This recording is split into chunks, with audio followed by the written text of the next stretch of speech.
তোমার আর মৃণালদার যে রিলেশনটা ছিল, ওইটা যে কেমিস্ট্রিটা ছিল রাধা, ওটা যদি কোনো একটা পার্টিকুলার ফুড কম্বিনেশনের সাথে কম্পেয়ার করা যায়, হোয়াট উড ইট বি? মানে মাথায় কি অনেক সর্ষের তেল আর বাঙালির রান্না বাদ দিতে পারবো না। আজকে আমরা এসেছি কালিকাপুরের করিমসে, একটা খুব ইম্পর্টেন্ট পার্সোনালিটির সাথে আড্ডা মারবো, ভুরিভোজ করবো, ওপরে গিয়ে ওনাকেও দেখাবো আর অ্যাম্বিয়েন্সও দেখাবো। চল লেটস গো আপ। অঞ্জনদা, তুমি চালচিত্র এখনের প্রমোশনের মাঝেও আমার জন্য টাইম বের করেছো for bhoj and adda. I am truly glad. Thank you. এখানেও আমি চেষ্টা করবো যতটুকু পারি ছবি নিয়ে ছবিটাকে প্রমোট করতে। নিশ্চয়ই নিশ্চয়ই। অঞ্জনদা, মৃণালদা তো নিজের যৌবনে প্যারাডাইস ক্যাফে খুব পছন্দ করতেন, আর ওখানেই নিজের আড্ডা বা নিজের পলিটিক্স সিনেমা নিয়ে অনেক কিছুই ওখানে করেছেন। তো যখন তুমি এরকম কিছু একটা জায়গায় ভাবো, which is the first place which comes to your mind? আমার হ্যাং আউটের জায়গা বন্ধু বান্ধবদের সঙ্গে কফি হাউস বলতে পারো। কফি হাউসে একটা সময় আমি আমার থিয়েটারের দল, থিয়েটারের লোকজন, আমার বান্ধবী পরে সে আমার স্ত্রী, এই ইউনিভার্সিটিতে আমি যখন থিয়েটার করছি, coffee house was important. Coffee হাউসে তুমি বলছো, তখন কফি হাউসের সার্ভিস কি এখনের মতন ছিল নাকি ইট ওয়াজ বেটার? মানে আমরা যে আর ডিল করছি, তোমার এক্সপিরিয়েন্স সার্ভিস রিলেটেড? দেখো, আমরা না ওখানে করে খেতে খেতে যেতাম না, ওইটা যে বললাম যে আড্ডা মারতেই যেতাম। সুতরাং ওয়েটাররা না এলেই ভালো। আমরা সিগারেট খাচ্ছি, এ করছি, তা করছি, কফি খাচ্ছি। সো উই অ্যাকচুয়ালি না, আমাদের ইউথটাও অতটা মৃণালবাবুর মতন অভাব ছিল না, কিন্তু আমাদের ইউথটাও খানিকটা ওই রকম ছিল। ইট ওয়াজ একটা আড্ডা মারার জায়গা, গল্প করার জায়গা। কি খেলাম না খেলাম ম্যাটার করতো না আমাদের কাছে, ইট ওয়াজ নট ইম্পর্টেন্ট। তোমার মুভিজে তো Kolkata always kind of portrays a character. So তোমাকে যদি বলা হয় কলকাতার কোনো একটা খাবার যেটাতে তুমি রিলেট করতে পারবে, any food which you can relate Kolkata with, তাহলে তুমি কোন ফুড কম্বিনেশন তোমার মাথায় আসবে? Khichdi. Khichdi, okay. Because Kolkata is a multicultural জায়গা। সেটা একটা মিলে মিশে সব কিছু আছে। জাম্বলায়া হতে পারে, অনেক কিছু আছে তার মধ্যে থাকে। আমি খিচুড়িটা বললাম বিকজ চট করে দর্শকের বুঝতে সুবিধা হবে যে সব কিছু মিলে একটা আমরা আছি, সব কিছু নিয়ে আমরা আছি। ওনার ফেভারিট কুইজিন, বাঙালি তো অফকোর্স থাকছে, তাছাড়া according to you what was মৃণালদাস ফেভারিট কুইজিন? সেটা আমার ফেভারিট কিছু না, মৃণালদাকে যা দিন মৃণালদা তাই খেয়ে নিত। মৃণালদা পৃথিবীর কত জায়গায় গেছেন, কত রকম খাবার খেয়েছেন, তো মৃণালদার ওইরকমভাবে ফেভারিট বলতে আমি বলতে পারবো না। উনি এইটুকু বলতে পারেন, মৃণালদা যে কোন মানে খাবার যাই দেবে তো মৃণালদা খুব মন দিয়ে ভালোবেসে খেয়ে নেয়। What about you? আপনার যে জিনিসগুলো, মানে এই যে খাবার আমরা ফর ইনস্টেন্স কারিমসে খাচ্ছি, Karim's is popular for its kebabs, curries, biryani, যেটা মুগলাই ডিশ আমরা বলি। তো তোমার এই ধরনের খাবার কেমন লাগে? আর এছাড়া যদি অন্য কোনো কুইজিন তোমার, মানে অঞ্জন দত্তর কি পছন্দ? আমি সব রকম খাবারই খেতে প্রস্তুত। মানে প্রাইমারিলি আমি নন ভেজিটেরিয়ান। ওকে, অফকোর্স। ভেজিটেরিয়ান খাবারটা আমি কম খেয়েছি, কিন্তু আমি সব রকম খাবারই খাই। আই থিঙ্ক কলকাতায় স্টিল ভারতবর্ষে একটা জায়গা যেখানে নানান রকম খাবার is and good at good price is possible. মানে it has মানে কলকাতার biryani has its own style, its own flavor, its own fan following also. কলকাতার চাইনিজ কিন্তু is also very কলকাতার চাইনিজ। আমাদের চাইনিজ চাইনার চাইনিজ থেকে বেটার লাগে কলকাতা, যেটা ট্যাংরা স্টাইল আমরা যেটা বলি। কলকাতা চাইনিজ। সো কলকাতার খাবার এতটাই ভ্যারাইড যে কোনটা বাদ দিয়ে কোনটা বলবো is very difficult. So true, it's very true. অঞ্জনদা, মৃণালদার সাথে তোমার যা রিলেশন, পার্সোনাল রিলেশন অফকোর্স, যেটা অনেকটা আমরা ঝলক পাবো চলচ্চিত্র এখনের সিনেমাতেই, বাট এমন কিছু ইনসিডেন্ট যেটা, যেহেতু তুমি পার্সোনাল লেভেলে ওনাকে চেনো, যেটা you might want to share with us, which would make us also understand his personality on a personal level. এই খাওয়া দাওয়া হচ্ছে বলে বলতে পারি যে মৃণাল বাবু না, মানে হি ওয়াজ এ ভেরি মানে এই কনসিস্টেন্ট মানুষ ছিলেন না। সেটা যারা হ্যাঁ, হি ওয়াজ ভেরি কন্ট্রাডিক্টরি, মানে খুব গতে বাঁধা, একটা ছকে চলা এরকম মানুষ ছিলেন না। মহাজন, তার cameraman K Mahajan, the brilliant cook. মানে হি ওয়াজ অ্যাবসলিউট ফ্যাবুলাস, রান্না করতে পারতো। মহাজন আসতো শুটিংয়ের পরে, শুটিং শেষ হয়ে গেল, ব্রেকআপের পর মহাজন রান্না করবে। তো গীতাদির রান্নাঘরটা মৃণাল সেনের স্ত্রী গীতাদির রান্নাঘরটা মহাজন নিয়ে নিত এবং গোয়ান হিলসা না কি বানাবে সে গোয়ান হিলসা, হ্যাঁ, okay, he was an extremely good cook এবং যত্ন করে আমাদের ফুল মানে মেইন ক্রুর জন্য এটা রান্না করছে এবং মদ খেতে খেতে is drinking away to glory আর রান্না হচ্ছে। বাই দ্য টাইম খাবার মানে রান্না হলো হি ওয়াজ কমপ্লিটলি ড্রাঙ্ক, উনি ঘুমিয়ে পড়েছেন। এবার আমরা খাচ্ছি কিন্তু উনি ঘুমিয়ে পড়েছেন। আমরা খেয়ে দিয়ে আমাদের কাজ মহাজনকে পৌঁছে দিলাম, বাড়িতে কোনোভাবে পৌঁছে দেওয়া হলো। মহাজন রান্না করেছে কিন্তু।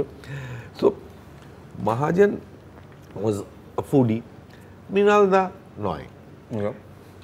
তো দ্যাট আমার মনে হয় এই যে একটা এই যে সারা জীবনের সঙ্গী কিন্তু মহাজন, সারা জীবনের মানে অনেক দিন তারা একসঙ্গে কাজ করেছে।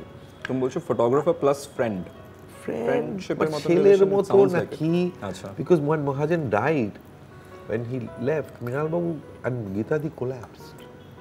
They didn't know, মানে উনি আর ছবি করবেন না ঠিক করেছিলেন, আর কিছুই করবে না। ও এইরকম সম্পর্ক। মৃণাল সেন সারা জীবন ভালো করে মানে তার ফরম্যাটিভ ইয়ার্সে খেতেই পারেননি, এত গরিব ছিলেন তারা যে তারা ভালো করে খেতে পারতেন না। এবং এরকম এই অজস্র গল্প আছে যে মৃণালদা বলেছে যে গীতা আমি যাচ্ছি আজকে বাজার করে আনছি, কিছু মনে করো না, আমি আজকে বাজার করবই বলে ওই প্যারাডাইস ক্যাফে না কি বললে, প্যারাডাইস ক্যাফে, ওইখানে গিয়ে আড্ডা মারছি। বাড়িতে অন্য লোকে ঋত্বিক বাবু বা কেউ বাজার করে, ঋত্বিক ঘটক যতদূর আমার মনে পড়ছে, ঋত্বিক ঘটক বাজার টাজার করে বাড়িতে পৌঁছে দিয়েছে। গীতাদি প্রচণ্ড যাক আমার বর কিছু রোজগার করছে, বাড়িটার চাল টাল এসছে, খুব প্রাউড হয়েছে গীতাদি যে আমার স্বামীর রোজগার করছে। মৃণালদা ভুলেই গেছে, আড্ডা মেরে মেরে সিগারেট খেয়ে খেয়ে ভুলেই গেছে যে বাজার করতে বেরিয়ে এই করেছি। ঋত্বিক ঘটককে বলেছে বা তাপস সেনকে বলেছে। গীতাদি রান্না টান্না করে বসে আছে, ভাত টাত চাল টাল বসিয়ে রান্না করে বসে আছে যে কখন মৃণালবাবু আসবে, একসঙ্গে বড়বউ খাবে এবং কুণাল ছেলেকেও খাওয়াবে। মৃণালদা ফিরে এসে গীতা সরি বার করা হয়নি, ভেরি সরি বলে, তো এই তো ঋত্বিক বলে গেল তুমি বার করে পাঠিয়েছো, ভুলে গেছি। এই রকমের স্টোরি আর এই ভার্সনে কিন্তু অঞ্জনদা ছাড়া কারোর থেকে এই জিনিসগুলো জানা আমাদের পক্ষে সম্ভব না। গীতাদি এত রাগ করেছিল সেদিন যে তুমি মানে এটাও তুমি ভুলে গেছো, আমি জেগে বসে আছি, অন্য লোক পাঠিয়ে দিয়েছো। গীতাদি নিজের খাবারটা ফেলে দিয়ে খাও, তুমি খাও বলছো। পরের সিনটা 22শে শ্রাবণে আছে, এখানে মাধবী ওই দেখে খাচ্ছে, নিজের খাবারটা ফেলে। সো উনি নিজের এই যে অদ্ভুত একটা জীবন, যেখানে এত ইনসিকিউর একটা জীবন, যখন উনি প্রপার ছবি করতে আরম্ভ করলেন এবং টাকা পেয়ে থাকলেন, একটা জিনিস মৃণালবাবু এনশিওর করেছিলেন, সেটা হচ্ছে মৃণালবাবুর শুটিংয়ে, আমি তখন অনেকের সঙ্গে করেছি কাজ, মৃণালবাবুর শুটিংয়ে কিন্তু খাবার টাবারটা ভালো হতো। Are you saying that on camera? এবং সেটা আমার চলচ্চিত্রে একটা সিনও আছে যে মানে দুটো করে মাটন, চিকেন, মাছ, অল্প টাকায় ছবি হচ্ছে, জানো, খুব অল্প টাকায়, তখন তো এরকম স্পন্সরশিপ এটসেট্রা এরকম কোনো ব্যাপার ছিল না, অল্প টাকায় কষ্ট করে ছবি হচ্ছে, কিন্তু খাওয়াটা প্রত্যেকে is being given proper food. Okay, কারণ কোথাও গিয়ে খাওয়াটা তো ওনার জীবনে আসেনি। তো যখন উনি পেরেছেন তখন প্রোডাকশন ম্যানেজার মুকুলবাবু এনশিওর করেছে যে প্রত্যেকে যাতে ভালো করে খেতে পারে। Wow, that is fantastic. So এইভাবে মৃণালবাবুকে আমি চিনেছি, তো তাই মৃণাল সেনের ছবিগুলো আমার কাছে একটা অন্য মানে নিয়ে আসে। মৃণালদা তো one of the very few India থেকে যে নট জাস্ট ওনার ল্যাঙ্গুয়েজে বাট অন্য language, B at Odia, B A Telugu etcetera, অন্য ল্যাঙ্গুয়েজেও মুভি, হিন্দি এটসেট্রা তেও মুভিজ বানিয়েছে। সো তুমি কি ওনার লেগেসিটাকে বহন করে are you following the same path? দেখো আমরা দুজনেই কলকাতাকে ভালোবেসেছি, কারণ Kolkata is a mixture of many languages. Obviously এটা বাঙালিদের জায়গা, কিন্তু তা সত্ত্বেও অজস্র অন্য কমিউনিটি ঢুকে পড়েছে আমাদের এখানে। সো এই মাল্টিকালচারাল লেগেসিটা আমি কলকাতা থেকে বহন করছি, যে কলকাতাকে মৃণাল সেন আমায় ভালোবাসিয়েছিল। আমি তো কলকাতা পছন্দ করতাম না, কিন্তু সামহাও সেই কলকাতাটাকে ভালো লাগার পর অবভিয়াসলি আমিও মাল্টিকালচারাল, আমি ছবি করেছি, প্রথম হিন্দি ছবি, তারপরে ইংরেজি ছবি। আমার গানে নানান রকম নানান ধর্মের নানান মানুষ চলে আসছে। আমার সিনেমাতেও খুব সহজে ববি গ্যারেজ, স্ট্যানলি বোস, নানা রকম মানে এই, বা আমি নিজেও ইংরেজি সিনেমা করেছি। এই যে মাল্টিকালচারাল ওয়ার্ল্ডটা, সেটা বং কানেকশন হতে পারে, গণেশ টকিজ হতে পারে, যাই হোক, সেটা কলকাতা থেকে আমি পেয়েছি, যে কলকাতাটা মৃণালবাবুর খুব প্রিয়। সো ইটস একটা ঘুরে এসছে, মৃণালবাবুর মারফত কলকাতা আমার কাছে এসছে। অঞ্জনদা, তোমাকে যখন আমি সামনে পেয়েছি, আমি এইটা তো না করে ছাড়ছি না, নিশ্চয়ই audience would love this. I have a rapid fire কোয়েশ্চেনের, যেটা আমি তোমাকে এক এক করে জিজ্ঞাসা করবো। তোমাকে কিন্তু বেশি না ভেবে চটচট করে যেভাবে তুমি এতক্ষণ ধরে আনসার করছো সেমভাবে তুমি করতে হবে। Are you ready? হ্যাঁ, চলো। তো ফার্স্ট কোয়েশ্চেন ইজ, তোমাকে চুজ করতে হবে চাইনিজ কুইজিন বা ইটালিয়ান। ইটালিয়ান। Italian, okay. আমি ইটালিয়ান ভালো রান্না করি। ওকে। গ্লেরিটিসে বসে ব্রেকফাস্ট নাকি রাত্রে বাড়িতে বসে কবজি ডুবিয়ে মাংস ভাত? কবজি আমি ডোবাই না, কিন্তু মাংস ভাত ইজ ডেফিনেটলি এই বয়সে এসে আমার চয়েস, গ্ল্যান্ডিতে বাড়িতে মাংস ভাত। এমন কোনো এক্সোটিক ডিশ যেটা তুমি টেস্ট করেছো, আর এমন কোনো এক্সোটিক বা কোনো ডিশ যেটা তোমার জীবনে কখনো টেস্ট করতে চাইবেও না? অয়েস্টার্স আমি খেয়েছি, অক্টোপাস, কুমিরের মাংস। খেয়েছো? হ্যাঁ, ফ্যাবুলাস। মাছের মতন একটু মাছ মিট মেশানো।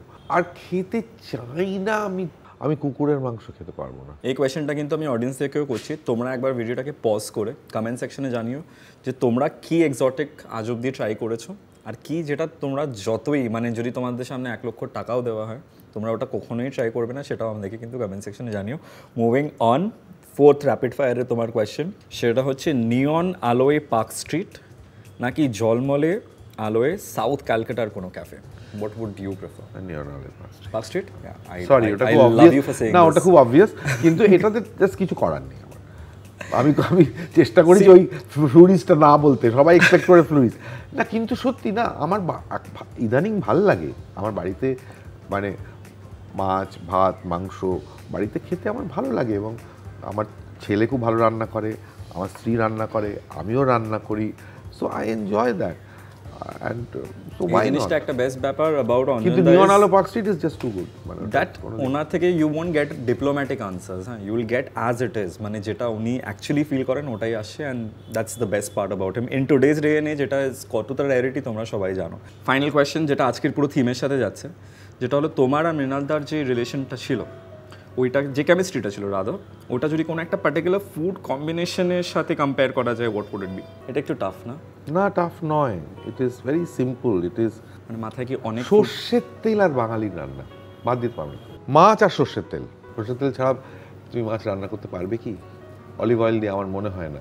ওই মাছটা তো হবে না, যেটা আমরা চাই, যেটা আমরা ক্রেভ করি। হ্যাঁ, আমরা এখন বসেছিলাম করিমসের কালিকাপুরের আউটলেটে, অঞ্জন দাসের সাথে বসেছিলাম, অনেক খাওয়া দাওয়া হয়েছে, অনেক আড্ডা হয়েছে, চালচিত্র এখনের ব্যাপারে অনেক কিছু জানতে পারলাম। মুভিটা খুব শীঘ্রই রিলিজও হচ্ছে। একটা কথা আমার বলার আছে, সেটা হচ্ছে যে খুব শিগগিরই ট্রেলারটা রিলিজ হবে, সেটা দেখতে ভুলবেন না। এবং ট্রেলারটা কীরকম লাগলো সেটা ফেসবুকে আমাদের জানাতে ভুলবেন না। আর তারপর তো ছবিটা রিলিজ হচ্ছে, আশা করি আপনারা দেখবেন, হয় হলে গিয়ে দেখবেন, নয় যদি কলকাতায় না থাকেন হইচইতে ডেফিনেটলি দেখবেন। এবং কীরকম লাগলো সেটাও জানাতে ভুলবেন না, অনেক কষ্ট করে করা।